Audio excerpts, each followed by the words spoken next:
Most NFL teams scrambled to fill their 53-man roster spots come cut day, but the Detroit Lions just made a statement that's either brilliant or completely reckless. They only kept 50 players because the other 3 simply weren't good enough. Detroit Lions general manager Brad Holmes delivers brutal honesty on roster decisions and championship ambitions. Allen Park, Michigan. As Brad Holmes and Ray Agnew enter their 5th season running the Detroit Lions front office, they're not pulling any punches about their championship or bust mentality. The GM and assistant GM duo recently sat down to discuss their approach to building what they believe could be a Super Bowl caliber roster, and their candid responses reveal just how high the standards have become in the Motor City. The controversial 50-player strategy that has everyone talking. When Holmes was pressed about why Detroit's initial roster featured only 50 players instead of the traditional 53, his response was refreshingly blunt and perhaps controversial in its honesty. Rather than dancing around the issue with typical front office speak, Holmes delivered a reality check that most executives would never dare voice publicly. "We identified 50 individuals who met our standards for making this team," Holmes explained matter-of-factly. "That's the complete picture. I'm not sure what additional explanation you're seeking. Should we have handed roster spots to the next 3 candidates who were close but ultimately didn't earn their place? Should we have lowered our bar simply to reach an arbitrary number?" This approach becomes even more fascinating when you consider the caliber of players currently sidelined with injuries. Talented individuals like Alan McNeil, Malcolm Rodriguez, Levi Onwuzurike, Josh Paschal, Ennis Rakestraw, Miles Frazier, and Ahmed Hassanain aren't occupying active roster positions right now. This situation actually illustrates just how deep and competitive this Lions roster has become.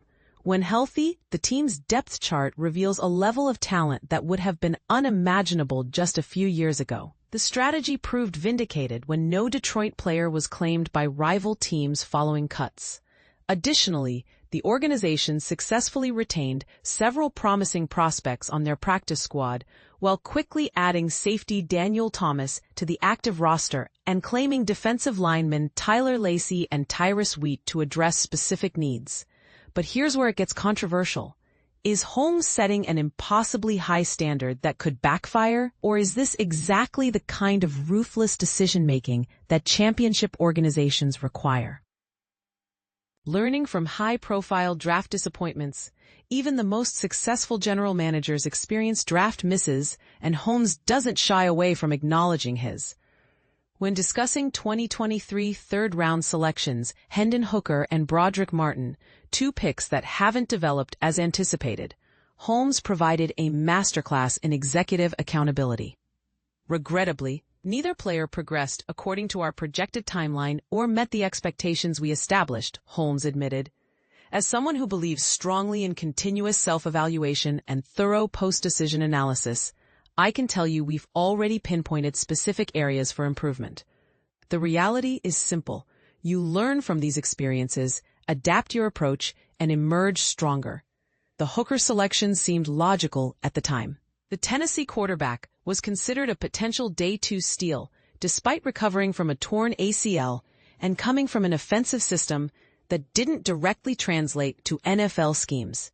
Detroit's evaluation focused on his character, leadership qualities, mobility, and natural arm strength, qualities that made him attractive as the 68th overall pick to serve as Jared Goff's dependable backup.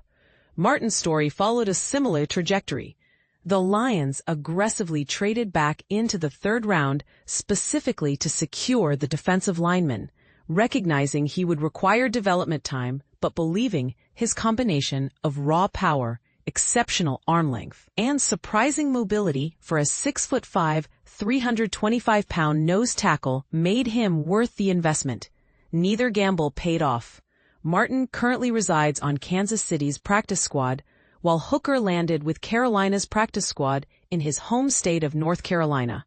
Despite these outcomes, Holmes and Agnew maintain confidence in their evaluation process while acknowledging the inherent unpredictability of player development. Every single draft selection carries inherent risk, Holmes reflected. referencing author Morgan Housel's definition of risk. As Housel wrote, "Risk is what remains after you believe you've considered every possible variable." This perfectly captures the reality that regardless of how thoroughly we prepare and evaluate, there will always be unknown factors that influence a player's professional trajectory. And this is the part most people miss. The expectation for immediate success often ignores the reality that draft evaluation remains educated guesswork about human potential and development. Navigating the delicate dance of contract extensions, as Detroit enters the critical phase of their rebuilding timeline, Holmes faces increasingly complex roster management decisions. The young core that formed the foundation of this turnaround is approaching the conclusion of their rookie contracts, creating a financial reality that will force difficult choices. "We understand we cannot retain every player we've developed," Holmes acknowledged. "This inevitably leads to challenging decisions, and some players will understandably feel they're not receiving the priority they deserve." Linebacker Alex Anzalone exemplified this tension perfectly. The veteran publicly expressed both his desire to finish his career in Detroit and his frustration with the organization's communication throughout the summer.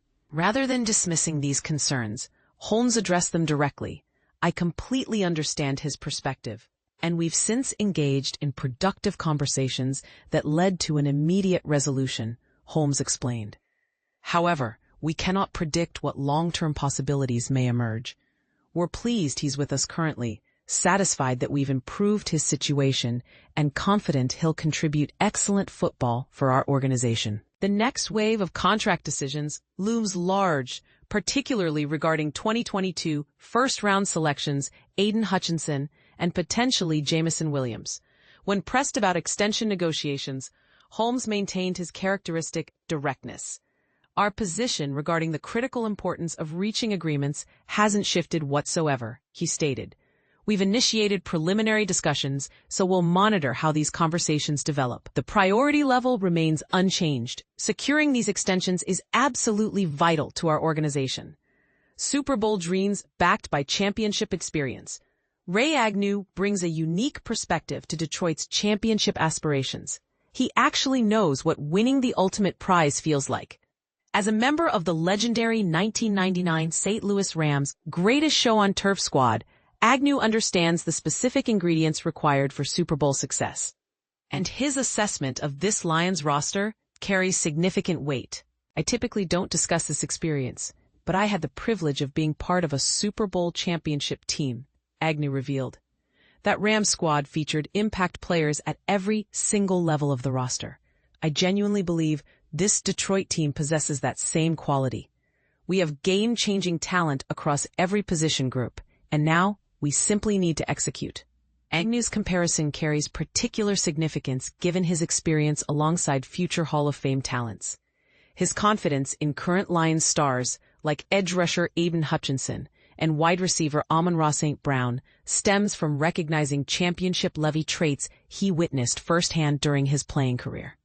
Nothing is ever guaranteed in this league, but when you examine teams that ultimately capture Super Bowl titles, they're built around these difference-making performers, Agnew continued. Players like Hutchinson and St. Brown are precisely the type of individuals who elevate their performance when championship moments arrive. I've shared the field with several gold jacket players throughout my career, so my standards are quite high. Several of our current players appear to be developing along that same trajectory. The organizational mindset has evolved since last season. 12 months ago, Detroit was more vocal about their Super Bowl ambitions. Now, there's an almost unspoken understanding throughout the building. Everyone knows the mission without needing constant reminders. Every player and staff member throughout our organization comprehends our objective, Holmes confirmed. The focus remains on continuous improvement and maintaining our work ethic. I believe our roster has reached a competitive threshold. Our depth impresses me. We possess exceptional skill position talent. Our quarterback is performing at an elite level. While we have a new offensive coordinator, our defensive coordinator brings established continuity. As long as Dan Campbell leads this team, I maintain complete confidence in our organizational direction. rapid-fire insights on key decisions regarding the Tim Patrick trade, Holmes emphasized both personal and professional considerations. Above all else, Tim represents everything we value. A consummate professional in every sense. He's an outstanding individual, and I wish him nothing but success. Multiple teams expressed interest in acquiring him, which led to mature, productive conversations with Tim directly. This arrangement benefits his career trajectory while allowing us to recoup valuable draft capital. The Patrick departure creates opportunities for rookie wide receiver Isaac Tesla. Though Holmes tempered expectations, certainly this transaction may create additional opportunities for Isaac. But we must remember, he's a first-year player still learning our system. He's demonstrated positive progress throughout training camp and preseason action, but we'll evaluate his development as it unfolds. From an opportunity perspective, this definitely expands his potential role. Concerning Ahmed Hassanin's injury settlement and waiver, Holmes clarified the organization's long-term thinking. Our priority was identifying the optimal path for his return to active competition once he's fully healthy. The injury settlement represented our best option for achieving that goal. The bottom line is simple. He will remain a Detroit Lion and return to the field this season. When questioned about the team's remaining roster spot and potential veteran additions, including a possible Zadarius Smith reunion, Holmes maintained his characteristic flexibility. As you've learned about my approach, every possibility remains on the table at any moment. I cannot predict future developments. However, our single open roster spot isn't reserved for any specific individual. It belongs to whoever makes the most strategic sense for our organization. Regarding recent communication with Smith specifically, we haven't engaged in active discussions recently. The real question everyone's avoiding. Here's what makes this entire situation fascinating and potentially controversial. Are the Lions setting themselves up for championship success with this uncompromising approach? Or are they creating unrealistic expectations that could derail team chemistry when difficult decisions inevitably arrive? Holmes and Agnew are betting everything on their evaluation process and organizational culture. They're willing to carry fewer players than competitors because they believe quality trumps quantity. They're acknowledging draft mistakes while doubling down on their methods. They're managing contract expectations while maintaining championship aspirations. But is this sustainable? Can any organization maintain these standards without eventually alienating players or making costly errors in judgment? What do you think? Is Holmes' brutal honesty about roster standards exactly what championship organizations require? Or is this setting the stage for future conflicts when the tough decisions really start hitting? Should teams prioritize filling every roster spot available? Or is Detroit's quality over quantity approach the smarter long-term strategy? Drop your thoughts below. Are you buying into this Lions championship vision? Or do you see potential red flags in their approach?